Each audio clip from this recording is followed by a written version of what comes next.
Hey y'all, just want to show you the completed onion planting project.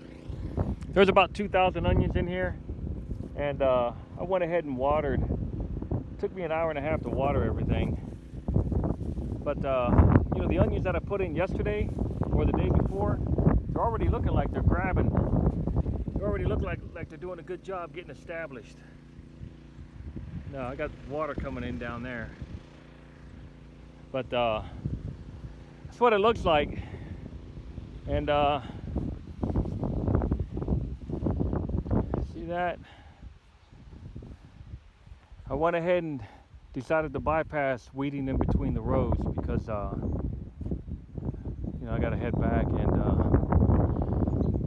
I could do that next weekend. But yeah, I completed this whole area right here.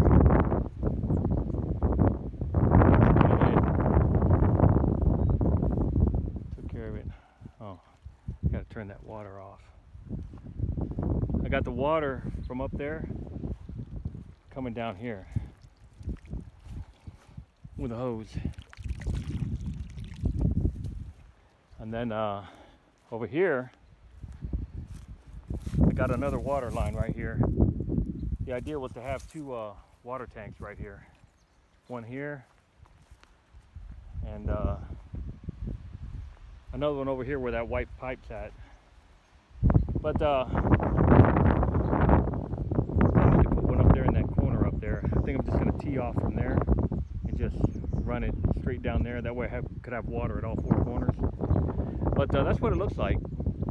Everything's planted. Everything got a good dose of water. I spent about 2 hours just really soaking this stuff in. Water is going to be a problem, but let me show you what water looks like in case you ever had to filter pond water.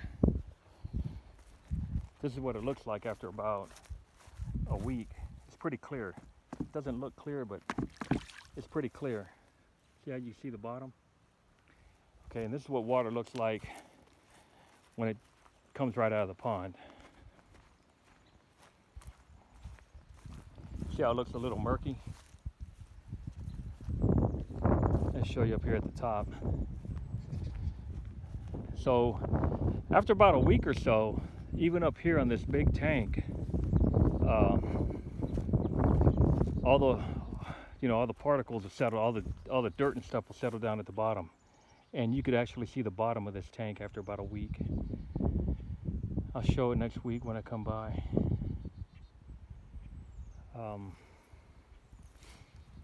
But that's what it looks like. I'll trim in between these rows. But man,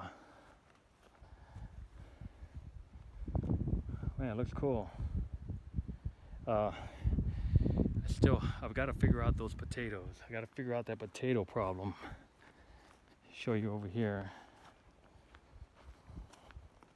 I don't understand why those potatoes didn't sprout.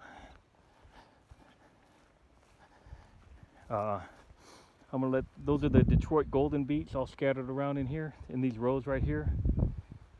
Just little random sprouts in, you know, it's gonna be all these 5 rows right here, and that whole area down there was all Detroit golden, that whole area. I didn't even go to look at it, but hopefully these will go to seed. I'm not gonna harvest them, I'm gonna let them go to seed if they do. But yeah, right here, just had only a couple, not very many potato plants sprouted. See that? Not too many. I don't know what happened. There's one coming up. But, I don't know. Another one coming up right there. Goes to show you,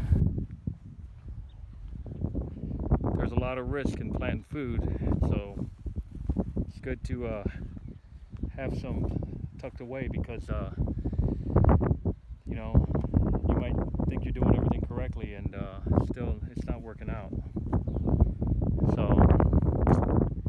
although I think that this right here, if a person was here every day, be able to make this work. This is a 1/4 acre right here. I think these are Well, each pole's 7 feet, so it's 1, 2, 3, 4, 5, 6, about 36 feet, 40-foot rows, about 40-foot rows. And there's 21 of them, 22 feet, 40-foot rows. So yeah, it could work, but it takes a lot of maintaining. So anyways, just showing you what it looks like, completing objectives. You got to set your objectives that you want to complete, and you got to get them done. I never worked on the water because there wasn't a need to get the water going. You know, having a sprinkler system set up, even though the key infrastructure is there, the plumbing's there, but there wasn't a need for it. But I think I'm going to set it up this time. I've got to get a water tank up there, because that way when I water with hand water, you know, I got water down here and I got water up there, and I don't have to make the long walks. So I'll probably have 2 tanks, one there and one on the end over there. All right, see y'all later.